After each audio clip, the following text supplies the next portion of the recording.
I'm summarizing all of One Piece so you don't have to watch 1,100 episodes of peak fiction. Welcome back to Calvary's Cave, and today is yet another episode of One Piece Wednesdays. You already read the title. It's time for Whiskey Peak. So, why don't we just get into it? We pick up right where we left off with the Straw Hats and immediately get a taste of just how unpredictable the Grand Line is going to be. Directly after they leave Reverse Mountain and say goodbye to Crocus and Laboon, the season suddenly flips to winter. Freezing cold hits them out of nowhere as they head towards Whiskey Peak. We get some really fun, lighthearted banter between the crew, and you can feel their dynamic really coming together as a proper pirate crew. And then out of nowhere, boom! Thunder strikes! Nami gets a first-hand lesson in what Crocus meant when he said the weather here defies all logic. What's even more troubling? The Going Merry has done a full 180-degree turn, even though they should have been sailing straight the entire time. These waters are truly unpredictable.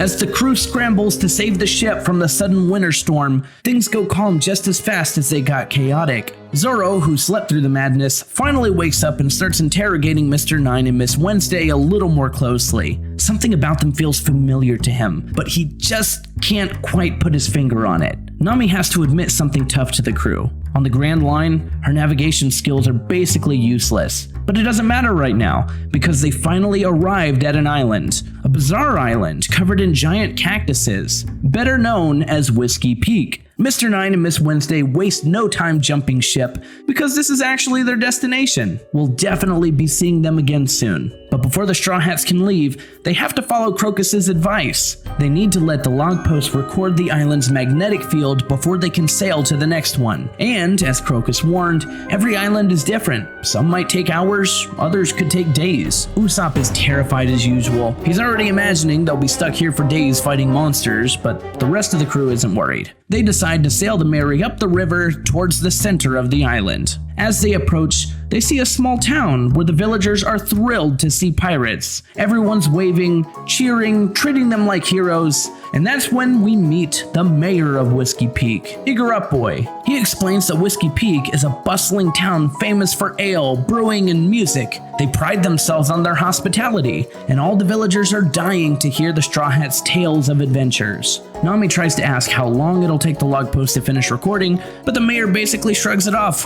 Forget that, it's time to party! And in the background, we also spot that vulture and sea otter from Reverse Mountain hanging around the island too. Something is definitely up. We cut to nighttime, and everyone's having a grand old time. The Straw Hats are partying hard with the locals. Drinks are flowing, music is playing, and the whole town is celebrating their arrival. But while the fun is going on inside, we cut outside where Mr. Nine and Miss Wednesday are writing up a secret letter to send back to their boss, hoping to get back in his good graces. They mention that they're going to be putting it in the Unlucky's box, so those two can deliver it. And that's when we're introduced to the mysterious symbol with the word Baroque on it. Cut back to the party, and everyone has officially drunk themselves into a coma. All 5 Straw Hats are passed out cold, and that's when we get the big plot twist of the arc. Every single person on this island is an agent of this mysterious organization. We learn the mayor of Whiskey Peak, Eiichiro, is actually Mr. 8. We also get quick introductions to some of the other friendly villagers who were partying with them, like Miss Monday, who was drinking with Nami earlier. They discover Luffy's bounty is 30 million berries and realize this is a huge catch. Mr. 8 gives the order, loot the Straw Hat ship, but try not to kill them if possible. He drops a fun fact, and this is the only time you're gonna hear it. If you bring them in alive, you get the full bounty. Dead? The government knocks 30% because they want to execute the pirates publicly. Right before they can carry out their plan, we get one of the coolest shots in the entire arc. Zoro standing on top of a building, calmly stating that a true swordsman never drinks himself into a stupor. He drops the name of the organization, Baroque Works. All of the bounty hunters are stunned, asking how he knows who they are. Zoro reveals that long ago, when he was still a bounty hunter, their organization tried to recruit him, but he turned them down. He also mentions that nobody knows who the true boss is. Baroque Works is just a bunch of crooks who loyally obey this mysterious figure. Mr. 8 drops another dark detail about Whiskey Peak. Those giant cactus mountains? they're actually gravestones for all of the pirates that they've killed over the years. A lot of this arc centers around Zoro and his fight with Baroque Works, and it delivers some of the most fun sword plays in the early series. The live-action adaptation also did a fantastic job adapting this scene, turning it into a beautifully choreographed, episode-long fight that's absolutely worth the watch. This arc also gives Zoro a perfect chance to test out the 2 new swords that he picked up back in Logtown. He quickly realizes that Sandai Kitetsu is a real problem child. It has an insane edge that cuts whatever it wants. Zoro respects its danger, but he knows that he has to be careful with it. On the other hand, Yubashiri feels great, nice, light, and reliable with nothing too wild about it. We also get one of the most iconic Zoro moments of the early series when he fights Miss Monday. It completely drives home that Zoro was cut from a different cloth. The way he handles the fight shows exactly why he's on another level, even this early into the Grand Line. As the fight wraps up, Miss Wednesday hops onto a random giant duck named Karu. It seems silly at first, but trust me, keep this little cuddly guy in mind because he does play a role in the future of the story. Unfortunately for Baroque Works, none of the agents, named or unnamed, can give Zoro any real trouble.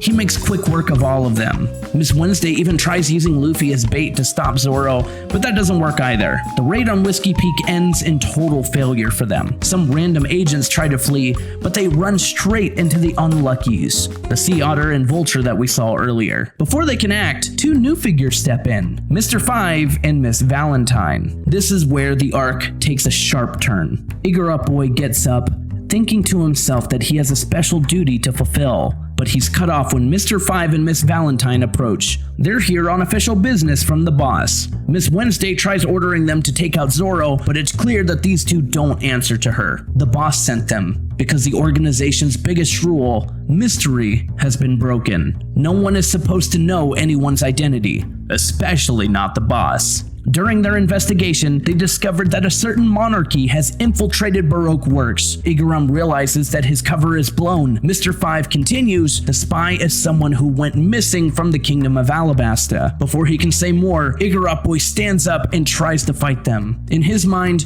we learn the truth. He's actually the commander of the Royal Guard of Alabasta. Miss Wednesday shouts his real name, Eiichiro. And you can remember that name, he does show up later. As the dust settles, Mr. 5 and Miss Valentine are completely unharmed. They reveal the spies, Eiichiro, commander of the Royal Guard, and the Princess of Alabasta herself, Nefeltari Vivi. Mr. 5 even pulls out a photo of a young Miss Wednesday to prove it. This is a massive moment for the story. Vivi actually does play one of the biggest roles in the endgame of One Piece, so it's very important that you keep her in the back of your mind, and she is going to be huge for this upcoming saga. Mr. 5 declares that he's been sent to eliminate them. Mr. 9 realizes that he's now collateral, and tries to defend Vivi with what little time he has left. That's when we're introduced to Mr. 5's ridiculous but deadly technique. He digs for gold in his nose and flicks explosive boogers at people. Zoro watches everything from the sidelines until Eiichiro suddenly grabs his leg and desperately begs him to protect the princess. Meanwhile, Vivi has already hopped on Karu and is making a daring escape. Mr. 5 and Miss Valentine aren't giving up so easily. Eiichiro offers Zoro a handsome reward if he escorts the princess all the way to Alabasta. Zoro seems uninterested until Nami steps in and says that they'll do it for 1 billion berries. Eiichiro is absolutely flabbergasted by Nami's 1 billion berry demand, but she doubles down. If they don't help, the princess is probably gonna die. So Nami straight up orders Zoro to save Vivi. Right then, Luffy finally wakes up from his food coma and starts walking around in the background. Nami also reminds Zoro that he still owes her money from Logtown. He took a loan for those new swords, but never spent any of his own cash. So she's charging him 300% interest, meaning that he still owes her 300,000 berries. Saving the princess is the perfect way to pay it back. Eiichiro pleads that this is a matter of life and death for the entire kingdom. If anything happens to the princess, Alabasta will crumble. We cut to Karu and Vivi trying to make their daring escape, but Mr. 5 and Miss Valentine have already caught up. Miss Monday tries to help hold them off, but it doesn't go well. Just as Mr. 5 is about to finish Vivi, Zoro steps in and slices one of his explosive boogers in half, causing 2 massive explosions. Luckily, Vivi is completely unharmed. Back with Eiichiro, we get some important Baroque Works lore. He knows it's a secret criminal organization, but almost no one knows what the boss looks like. Their goal is to create a utopia, and the named agents have all been promised high high positions once it happens. The boss goes by Mr. Zero. The closer your code name is to 0, the higher your rank and the stronger you are. Anyone below 5 is especially dangerous. We cut back to Zoro confronting Mr. 5 and Miss Valentine, only to get interrupted by an angry Luffy who suddenly wants to fight him. And this leads into what a lot of fans consider one of the weakest moments in all of One Piece. Luffy is furious at Zoro for taking out the Baroque Works agents, completely missing that they were about to kill the crew. He doesn't even listen to Zoro's explanation and blindly trusts the townspeople instead. It's the only time in the entire series where Luffy acts like this towards a crewmate. The fight drags on way too long for something that feels so out of character, until Nami comically puts an end to it. While Luffy and Zoro are busy scuffling, Mr. 5 and Miss Valentine try to take the opportunity to finish off Vivi, but they get taken out in the middle of the chaos too. After the dust settles, Vivi sits down with the crew, minus Usopp and Sanji, who are still passed out in the tavern, and asks what they know about Alabasta. When they say nothing, she explains that Alabasta used to be one of the most civilized and peaceful nations on the Grand Line. But in recent years, the citizens have grown rebellious, and riots have thrown the whole kingdom into chaos. One day, she learned about a secret criminal organization called Baroque Works that was stirring up the people. She tried digging information, but couldn't uncover anything useful. So she went to Igaram, who had always looked after her like family, and the two of them teamed up to find out who was really pulling the strings. Vivi reveals the true goal of Baroque Works, the conquest of Alabasta. She has to get back home and stop the rebellion before her people fall completely into their clutches. Luffy brazenly asks who the boss is, and Vivi says that she can't tell them. If she did, they'd be hunted down too. Nami quickly agrees. She doesn't want to know either. Whoever can topple an entire kingdom is someone that she wants nothing to do with. But then Vivi accidentally spills the beans. You're right, he's very strong. We're no match for Sir Crocodile, one of the 7 warlords of the seas. And just like that, the name is out, and the Unluckies have been listening to every single word. They look at each other and immediately take off into the sky. Nami starts panicking, and she tries to run, only to see that one of the Unluckies has already drawn sketches of all of them. The Straw Hats are officially on Baroque Works' hit list now. That's when Igaram comes up with a clever plan. He'll dress up as Vivi to lure Baroque Works away from the crew, but he gives them one last warning. There's currently no bounty on the boss, even though he's a warlord. But back in the day though, Sir Crocodile had an 80 million berry bounty, and Nami immediately freaks out. Igaram asks Vivi for the Eternal Post to Alabasta, and this introduces a cool new concept. While a normal log post guides you from island to island, an Eternal Post permanently points to one specific island no matter where you are, and this one is locked onto Alabasta. Igaram says that he'll draw Baroque Works away while the Straw Hats escort Vivi back using the normal route. It should only be 2 or 3 log post stops from here. He promises to meet her back in their homeland. We cut to an emotional goodbye as Igaram sails off on a small boat. The Straw Hats wave, but suddenly, boom!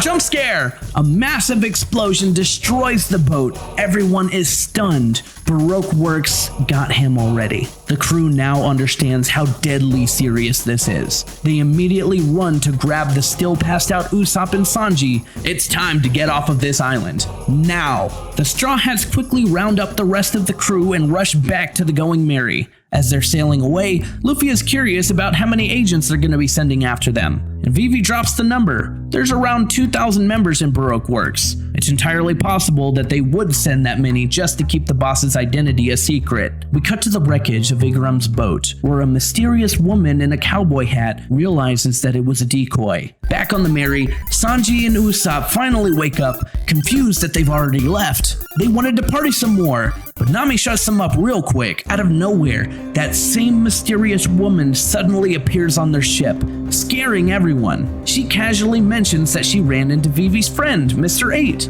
Vivi is shocked and asks if she killed Igaram. And that's when we get the official introduction to Miss All Sunday, the vice president and supreme commander of Baroque Works. She's also Mr. Zero's partner, the only person who knows the boss's true identity. Vivi reveals that she had been following her, which is how she learned the boss's crocodile. And Miss All Sunday even admits that she let Vivi tail her because she seemed earnest, before mocking her for how pointless it all was. The Straw Hats immediately gear up to fight her, but she's completely unfazed. She takes out both Sanji and Usopp without even lifting a finger, a big hint that she has a powerful devil fruit. She says that she's not on assignment, so she has no reason to fight them. Then she mysteriously grabs Luffy's hat and flings it towards herself, and sends Luffy into a rage. Miss All Sunday warns them that both the Straw Hats and Vivi now have terrible luck. Baroque Works is coming after them, and their log post is pointing them to an island called Little Garden. She tosses Vivi an eternal post saying that it'll help them bypass some trouble. It points to the island of nothing, one stop before Alabasta, and it's a route most Baroque Works agents don't know about. Luffy isn't having it though, stating that she does not decide the crew's course. Miss All Sunday just laughs and says, "If you survive, we're probably gonna meet again," and jumps off the ship onto a giant turtle named Bunchy. He's a neat little turtle, but you can forget about him. No one knows what her real game was, but there's no point in worrying about it now. Vivi gets a little mopey, saying that she shouldn't be here because she's putting everyone in danger, but Nami shuts it down. It's her fault that they got involved, and if Vivi really didn't want to drag them in, she shouldn't have said the boss's name out loud. As the sun rises, the Straw Hats head back onto the open sea, and in one final shot, Miss All Sunday says, "First stop, Little Garden." That should be interesting. We get a sneak peek of the next island, a wild jungle full of giant carnivorous animals and a massive footprint in the ground. Now what could that mean? That's a great question. A question for another video. Thank you guys for sticking around to the end of the video. And if I missed anything or if there's something that you wanted to mention about this arc, feel free to let me know in the comments. But before you go, I do want to leave you with a couple of questions to keep in the back of your mind as we progress through the story of One Piece. Question number 1. Who is Nefeltari Vivi and what is her importance to the story? And question number 2, who is Miss All Sunday and what's her devil fruit power? If you're enjoying this series but you do want to jump over into the manga to continue the story on your own, you are free to start at chapter 115. And if you want to start in the anime, you are free to start at episode 70. Now there is a cover story that was adapted into the anime in episodes 68 and 69. So if you're curious about what happened to Kobe after Luffy left him at the naval base, feel free to check those episodes out. It's actually very interesting and it will become important in the future. But yeah, I think that's everything that I got for you guys in this video. So you guys stay beautiful and I will see you in the next video, which should be my cave dive on Witch Hat Atelier. And if that's something you're interested in, feel free to check it out. But yeah, that's all. You still here?